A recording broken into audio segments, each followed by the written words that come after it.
অনেকটা খুশি হয়ে গেল ভাই, বুঝলি? ভালো নয় যা বলেছিস। বেটা কে রান্না করলো? ওই তোর চাকরটা না দিদিমণি? না না, ওই গৌরাঙ্গই।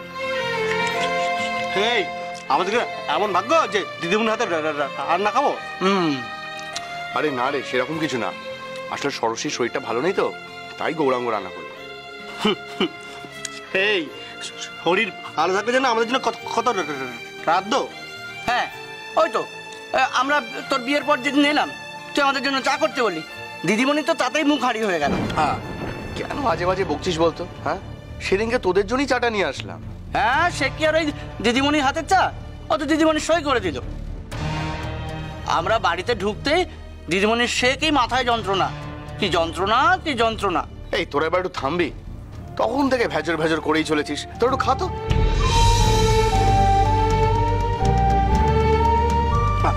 আহারে, কেন এমন বললি বলতো? মন্টু বইয়ের গাল মন্দ একদম সহ্য করতে পারে না। হ্যাঁ, যাই বল ভাই, আমাদের মন্টু মিত্র কিন্তু খুব ভালো মানুষ। নিজে থেকেই বললো রাতের খাবারটা খেয়ে যা। হ্যাঁ, তার বলতে না, তুই এখনো দিল দরিয়াই আছিস ভাই। হ্যাঁ, বড় লোকদের সঙ্গে ঘর করে তুই ওদের মতো ছোট মনের হয়ে যাসনি। সব বড় লোকেরা একরকম হয় না রে। তা আমরা কি করে জানো ভাই?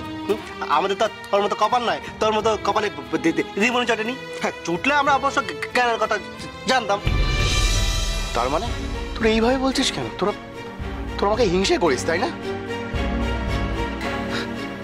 মুখ দেখেই বোঝা যাচ্ছে। তা তো করবি।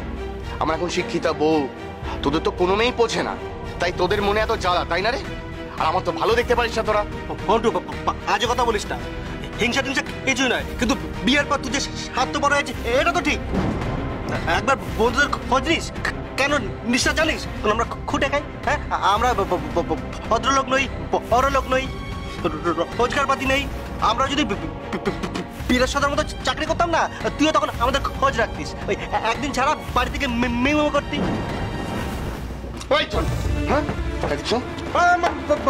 ভালো দেখতে পারিস না?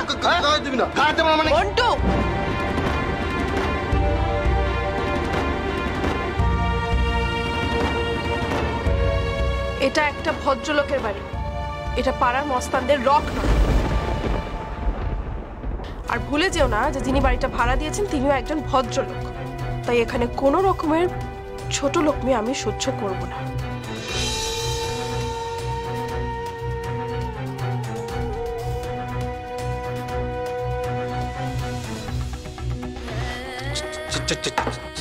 বলেছিলাম মিলে গেল তো। ওয়ের ভেড়া, চল চল।